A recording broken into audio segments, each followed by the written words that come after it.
Hello, ಎಲ್ಲರಿಗೂ ನಮಸ್ಕಾರ. ನಾನು ನಿಮ್ಮ ಕಾವ್ಯ.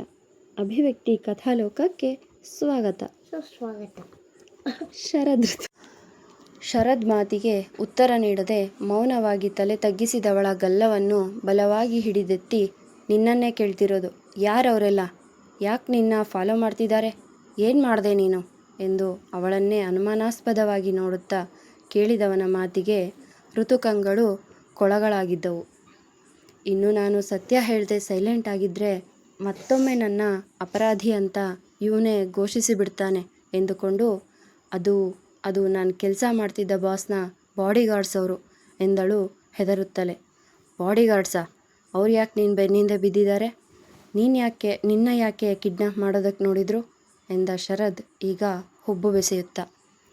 ನಾನು ರಾಥೋಡ್ ಕಂಪನಿಯಲ್ಲಿ ಮಿಸ್ಟರ್ ವಿಕ್ರಾಂತ್ ರಾಥೋಡ್ PA ಆಗಿ ವರ್ಕ್ ಮಾಡ್ತಿದ್ದೆ.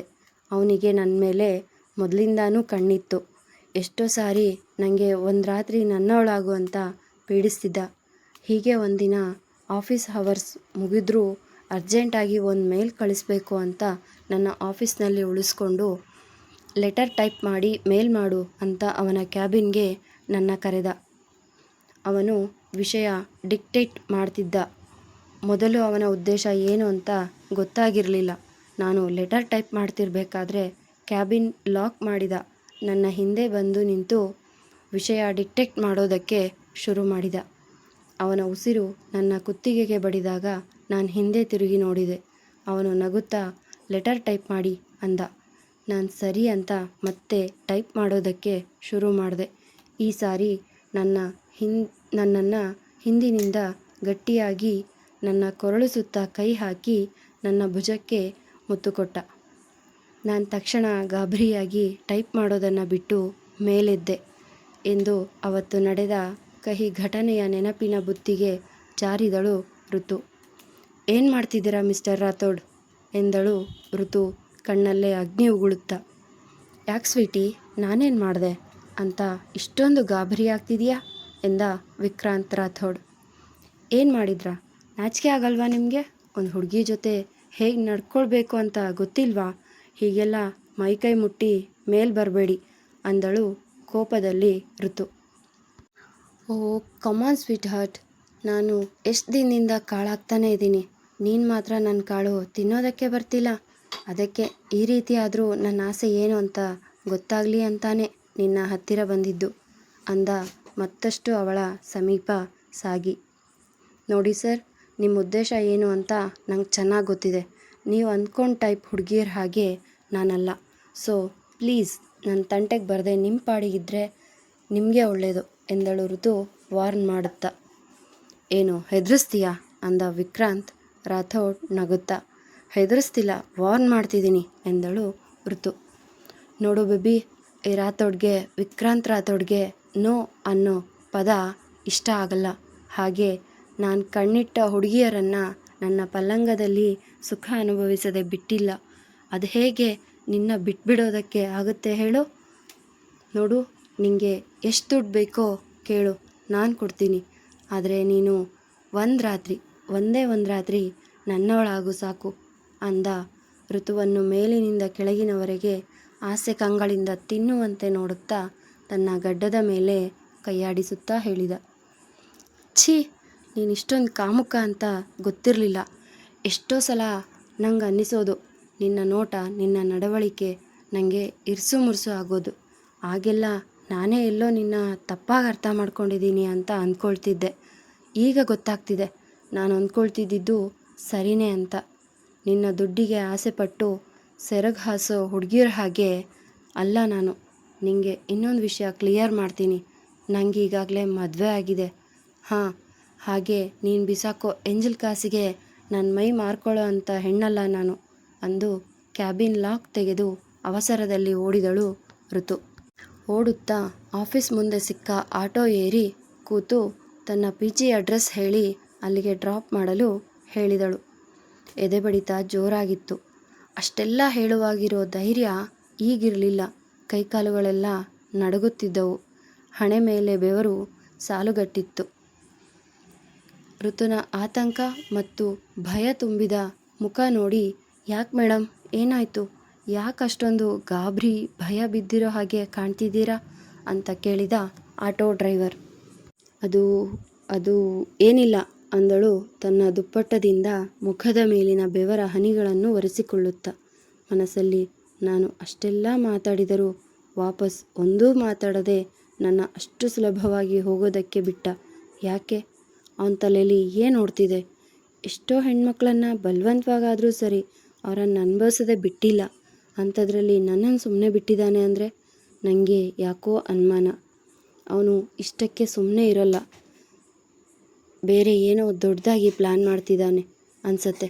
ಏನಾದರೂ ಆಗಲಿ, ನಾನು ನಾಳೆನೇ ಕೆಲಸಕ್ಕೆ ರಾಜೀನಾಮೆ ಕೊಟ್ಟು ಈ ಊರೇ ಬಿಟ್ಟು ಹೊರಟು ಹೋಗಬೇಕು ಅಂದುಕೊಳ್ಳುತ್ತಿರುವಾಗಲೇ ಅವಳ PG ಬಂತು. ಆ ಆಟೋ ಚಾಲಕ ಹೆಚ್ಚು ಕೆದಕದೆ ಸುಮ್ಮನೆ ಅವಳು ಹೇಳಿದ PG ಅಡ್ರೆಸ್ಗೆ ಬಿಟ್ಟು ತನ್ನ ಆಟೋ ಚಾರ್ಜ್ ತೆಗೆದುಕೊಂಡು ಹೊರಟು ಹೋದ. ತನ್ನ PGಗೆ ಬಂದು ತಲುಪಿದಾಗ ಅವಳ ಮನಸ್ಸಿಗೆ ಸ್ವಲ್ಪ ಸಮಾಧಾನವಾಗಿತ್ತು. ಒಂದು ಭಾರವಾದ ಉಸಿರು ಹೊರದಬ್ಬಿ ಗೇಟ್ ದಾಟಿ ಒಳನಡೆದಳು. ತನ್ನ ರೂಮ್ ಬಾಗಿಲು ತೆಗೆಯುತ್ತಿದ್ದ ಹಾಗೆ ಗಟಗಟನೆ ನೀರು ಕುಡಿದು ಬೆಡ್ ಮೇಲೆ ಕುಸಿದು ಕುಳಿತಳು. ಯಾಕೆ ದೇವ್ರೆ ಈ ರೀತಿ ಕಷ್ಟ ಕೊಡ್ತಿದೀಯಾ? ಆ ಊರು ಬಿಟ್ಟು ನನ್ನ ಜೀವನದಲ್ಲಿ ನಡೆದ ಕಹಿ ಘಟನೆನ ಮರೆತು ಈ ಊರಲ್ಲಿ ಹೊಸ ಜೀವನ ಶುರು ಮಾಡಬೇಕು ಅಂತ ಬಂದೆ. ಆದರೆ ಇಲ್ಲೊಂಥರ ನನ್ನ ಜೀವನದಲ್ಲಿ ಆಟ ಆಡೋದಕ್ಕೆ ಅಂತಾನೆ ಆ ವಿಕ್ರಾಂತ್ ರಾಥೋಡ್ನ ಕಳಿಸಿದೀಯಾ? ಯಾಕೆ ಈ ರೀತಿ ನನ್ನ ಜೀವನದಲ್ಲಿ ಆಟ ಆಡ್ತಿದೀಯಾ? ನಾನು ಏನು ಅನ್ಯಾಯ ಮಾಡಿದ್ದೀನಿ ಅಂತ ಈ ರೀತಿ ಸಮಸ್ಯೆಗಳ ಮೇಲೆ ಸಮಸ್ಯೆಗಳನ್ನು ತಂದು ಒಡ್ತಿದೀಯಾ? ಈ ಕಡೆ ಸಾಯೋದಕ್ಕೂ ಧೈರ್ಯ ಸಾಲದೆ ಬದುಕೋದಕ್ಕೂ ಬಿಡದೇ ಇರೋ ಸಂದಿಗ್ಧ ಪರಿಸ್ಥಿತಿಯಲ್ಲಿ ತಂದು ನಿಲ್ಲಿಸಿದೀಯಾ ಅಂದು ತನ್ನ ಕಣ್ಣೀರು ಒರೆಸಿಕೊಂಡು ರೆಸಿಗ್ನೇಷನ್ ಲೆಟರ್ ಬರೆದು ತನ್ನ ಬ್ಯಾಗಲ್ಲಿ ಇಟ್ಟುಕೊಂಡಳು. ನಂತರ ತನ್ನ ಬಟ್ಟೆಯನ್ನೆಲ್ಲ ಬ್ಯಾಗ್ಗೆ ತುಂಬಿಕೊಂಡಳು. ಹೊಟ್ಟೆ ಹೊಸದಿದ್ದರೂ ಊಟ ಮಾಡೋದಕ್ಕೆ ಮನಸ್ಸು ಬರದೆ ಖಾಲಿ ಹೊಟ್ಟೆಯಲ್ಲೇ ಮಲಗಿದಳು. ಬೆಡ್ ಮೇಲೆ ಮಲಗಿದರೂ ನಿದ್ದೆ ಅವಳಿಂದ ದೂರವಾಗಿತ್ತು. ಎಷ್ಟು ಹೊತ್ತು ಹೊರಳಾಡಿದರೂ ನಿದ್ದೆ ಬರಲಿಲ್ಲ. ಹಾಗೂ ಹೀಗೂ ಮಾಡಿ ಆ ಕಡೆ ಈ ಕಡೆ ಹೊರಳಾಡಿ ರಾತ್ರಿ ಇಡೀ ಇಲ್ಲಿಂದ ಆದಷ್ಟು ಬೇಗ ಊರು ಬಿಡಬೇಕು ಅಂತ ಅದೇ ಯೋಚನೆಯಲ್ಲಿ ಇರುಳು ದೂಡಿ ಬೆಳಕು ಹರಿಸಿದಳು. ಹೊರಳಾಡಿ ಮೈಕೈ ನೋವು ಬಂದಂತಾಗಿ ಎದ್ದು ಗಡಿಯಾರ ನೋಡಿದಳು. ಸಮಯ ಬೆಳಗಿನ 4 ಗಂಟೆ. ಸಮಯ ನೋಡಿ ಮಲಗಲು ನಿದ್ದೆ ಹತ್ತಿರವೂ ಸುಳಿಯಲಿಲ್ಲ. ಆ ಕಡೆಯಿಂದ ಈ ಕಡೆ ಓಡಾಡಿದಳು. ಮತ್ತೆ ಸಮಯ ನೋಡಿದಳು. 5 ಗಂಟೆ ಸಮಯ. ಮತ್ತೆ ಬೆಡ್ ಮೇಲೆ ಮಲಗಿದಳು. ನಿದ್ದೆ ಬರಲೇ ಇಲ್ಲ. ಹೀಗೆ ಅದೆಷ್ಟು ಬಾರಿ ಮಾಡಿದಳೋ ಅವಳಿಗೇ ಗೊತ್ತಿಲ್ಲ. ಹಾಗೂ ಹೀಗೂ ಮಾಡಿ ಆಫೀಸ್ ಟೈಮ್ಗೆ ರೆಡಿಯಾಗಿ ತನ್ನ ಎಲ್ಲ ಧೈರ್ಯ ಒಟ್ಟುಗೂಡಿಸಿ ರೆಸಿಗ್ನೇಷನ್ ಲೆಟರ್ ತೆಗೆದುಕೊಂಡು ಆಫೀಸ್ ಕಡೆ ಹೊರಟಳು. ಸೀದಾ ಕ್ಯಾಬಿನ್ಗೆ ಹೋಗಿ ತನ್ನ ರೆಸಿಗ್ನೇಷನ್ ಲೆಟರನ್ನು ವಿಕ್ರಾಂತ್ ರಾಥೋಡ್ ಮುಂದೆ ಇಟ್ಟಳು. ಅವಳನ್ನೇ ದಿಟ್ಟಿಸಿ ಆ ಲೆಟರ್ ತೆರೆದು ನೋಡಿ, ಏನಿದು ಮಿಸ್ ಋತು ಅಂದ. ಯಾಕೆ ಕಣ್ಣು ಕಾಣಿಸ್ತಿಲ್ವಾ ಅಥವಾ ಓದಕ್ಕೆ ಬರಲ್ವಾ? ಅದೇನು ಅಂತ ಅಂದಳು ತನ್ನೆಲ್ಲ ಧೈರ್ಯವನ್ನು ಒಗ್ಗೂಡಿಸಿಕೊಂಡು. ಮನಸ್ಸೆಲ್ಲ ಭಯ ಇದ್ದೇ ಇತ್ತು. ಅದನ್ನು ತೋರಗೊಡದೆ ಕೇಳಿದಳು. ಕಾಣಿಸ್ತಿದೆ, ಆದರೆ ನಾನು ಈ ಲೆಟರ್ನ ಆಕ್ಸೆಪ್ಟ್ ಮಾಡೋದಿಲ್ಲ ಎಂದ ಅವಳೆಡೆಗೆ ಅದೇ ಹಸಿದ ನೋಟ ಬೀರುತ್ತಾ. ಯಾಕೆ ಮಾಡೋದಿಲ್ಲ? ನನಗೆ ನಿಮ್ಮ ಕಂಪನಿಯಲ್ಲಿ ಕೆಲಸ ಮಾಡೋದಕ್ಕೆ ಇಷ್ಟ ಇಲ್ಲ. ಸೊ ಪ್ಲೀಸ್ ನನ್ನ ರೆಸಿಗ್ನೇಷನ್ ಲೆಟರ್ನ ಆಕ್ಸೆಪ್ಟ್ ಮಾಡಿ ಎಂದಳು ತುಸು ಗಟ್ಟಿ ಧ್ವನಿಯಲ್ಲಿ. ನೋಡು ಋತು, ನಂಗೆ ಗೊತ್ತು ನೀನು ಯಾಕೆ ಈ ನಿರ್ಧಾರ ತಗೊಂಡಿದೀಯಾ ಅಂತ. ಅದಕ್ಕೆ ಐ ಆಮ್ ಎಕ್ಸ್ಟ್ರೀಮ್ಲಿ ಸಾರಿ. ನಾನು ಅಂದ್ಕೊಂಡೆ ಎಲ್ಲ ಹುಡುಗಿರ ಹಾಗೆ ನೀನು ದುಡ್ಡಿಗೆ ಆಸೆ ಪಡ್ತೀಯೇನೋ ಅಂತ. ನನಗೆ ನಿನ್ನ ಮೇಲೆ ಮನಸ್ಸಾಗಿದ್ದು ನಿಜ. ಯಾವಾಗ ನೀನು ನಿನಗೆ ಮದುವೆ ಆಗಿದೆ ಅಂತ ಹೇಳಿದ್ಯೋ ಆಗಲೇ ನನಗೆ ಗೊತ್ತಾಗಿದ್ದು ನಾನಿಂಥ ದೊಡ್ಡ ತಪ್ಪು ಮಾಡೋದಕ್ಕೆ ಹೊರಟಿದ್ದೆ ಅಂತ. ಅದಕ್ಕೆ ನಾನು ನಿನಗೆ ಕೈ ಮುಗಿದು ಕ್ಷಮೆ ಕೇಳ್ತಿದ್ದೀನಿ. I am really sorry. ದಯವಿಟ್ಟು ನನ್ನ ಕ್ಷಮಿಸ್ಬಿಡು.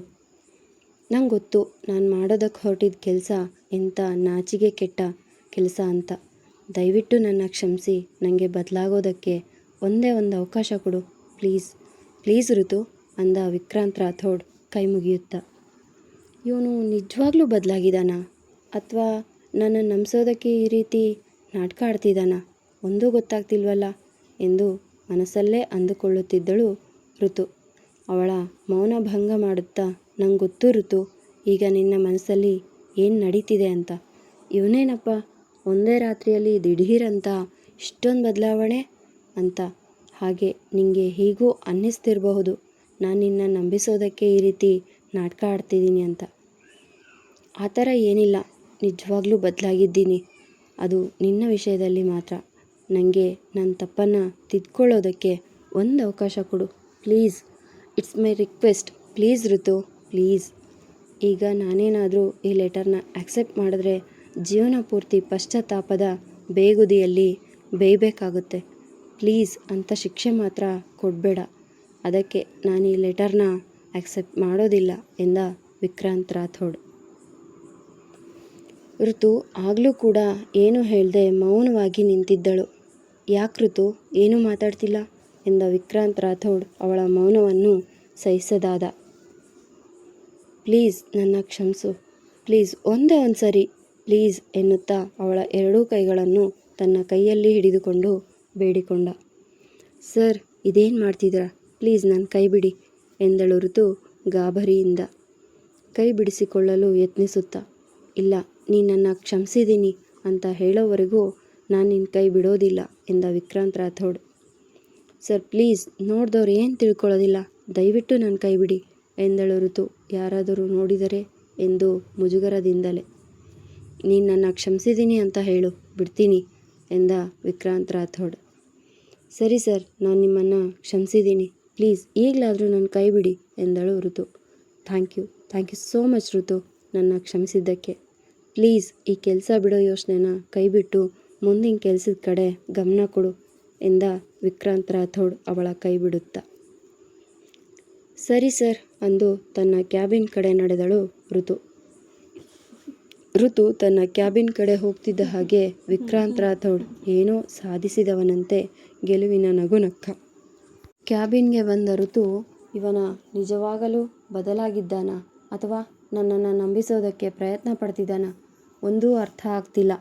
ಯಾವುದಕ್ಕೂ ನನ್ನ ಹುಷಾರಲ್ಲಿ ನಾನಿರೋದು ವಾಸಿ ಎಂದುಕೊಂಡಳು. ಹೀಗೆ ದಿನಗಳು ಸದ್ದಿಲ್ಲದೆ ಸಾಗಿದ್ದವು. ವಿಕ್ರಾಂತ್ ರಾಥೋಡ್ ತನ್ನ ಕಂಪನಿಗೆ ಸಿಕ್ಕ ಪ್ರಾಜೆಕ್ಟ್ ಒಂದರ ಸಕ್ಸಸ್ ಪಾರ್ಟಿ ಅರೇಂಜ್ ಮಾಡಿದ್ದ. ಆ ಸಕ್ಸಸ್ ಪಾರ್ಟಿ ಇದ್ದದ್ದು ರಾತ್ರಿ 10 ಗಂಟೆಗೆ. ರಾತ್ರಿ ಪಾರ್ಟಿ ಆಗಿದ್ದರಿಂದ ಋತು ಏನೋ ಕಾರಣ ಹೇಳಿ ಬರೋದಕ್ಕೆ ಆಗಲ್ಲ ಅಂತ ಹೇಳಿದ್ದಳು. ವಿಕ್ರಾಂತ್ ರಾಥೋಡ್ ಬೇಕು ಅಂತಾನೆ ರಾತ್ರಿ ಪಾರ್ಟಿ ಅರೇಂಜ್ ಮಾಡಿದ್ದ. ಋತು ಪಾರ್ಟಿಗೆ ಬರೋದಿಲ್ಲ ಅಂತ ಹೇಳಿದ್ದಕ್ಕೆ ಹೇಗಾದರೂ ಮಾಡಿ ಪಾರ್ಟಿಗೆ ಬರೋ ಹಾಗೆ ಮಾಡಬೇಕು ಅಂತ ಅವಳನ್ನು ಎಮೋಷ್ನಲ್ ಬ್ಲ್ಯಾಕ್ಮೇಲ್ ಮಾಡಿ ಮಾತಿನಲ್ಲೇ ಕಟ್ಟಿ ಹಾಕಲು ಪ್ರಯತ್ನಿಸಿದ್ದ. ಯಾಕೆ ಋತು ಪಾರ್ಟಿಗೆ ಬರೋದಿಲ್ಲ ಅಂತ ಹೇಳಿದ್ಯಂತೆ ಎಂದ ವಿಕ್ರಾಂತ್ ರಾಥೋಡ್. ಹೌದು ಸರ್, ಲೇಟ್ ನೈಟ್ ಪಾರ್ಟಿ ಅಲ್ವಾ, ನಿದ್ದೆಗೆಟ್ಟರೆ ನನಗೆ ಆರೋಗ್ಯ ಹಾಳಾಗುತ್ತೆ, ಅದಕ್ಕೆ ನಾನು ಬರೋದಿಲ್ಲ ಅಂತ ಹೇಳಿದ್ದು ಅಂದಳು ಋತು. ಪ್ಲೀಸ್ ಋತು, ನೀನು ಯಾಕೆ ಪಾರ್ಟಿಗೆ ಬರ್ತಿಲ್ಲ ಅಂತ ನಂಗೆ ಚೆನ್ನಾಗಿ ಗೊತ್ತು. ನೀನವತ್ತು ನಡೆದ ಘಟನೆಯನ್ನೇ ಮನಸ್ಸಲ್ಲಿಟ್ಕೊಂಡು ಬರೋದಕ್ಕೆ ಹಿಂದು ಮುಂದೆ ನೋಡ್ತಿದ್ಯಾ ತಾನೇ ಎಂದ ವಿಕ್ರಾಂತ್ ರಾಥೋಡ್. ಇಲ್ಲ ಸರ್, ಹಾಗೇನಿಲ್ಲ, ಹೇಳಿದ್ನಲ್ಲ ಸರ್ ನನಗೆ ಆರೋಗ್ಯ ಹಾಳಾಗುತ್ತೆ ಅಂತ, ಅದಕ್ಕಷ್ಟೇ ಎಂದಳು ಋತು. ಪರವಾಗಿಲ್ಲ, ನೀನೊಂದು ಅರ್ಧ ಗಂಟೆ ಬಂದು ಹೋಗು ಸಾಕು. ಈ ಸಕ್ಸಸ್ಗೆ ನೀನೂ ಕಾರಣ ಅಲ್ವಾ.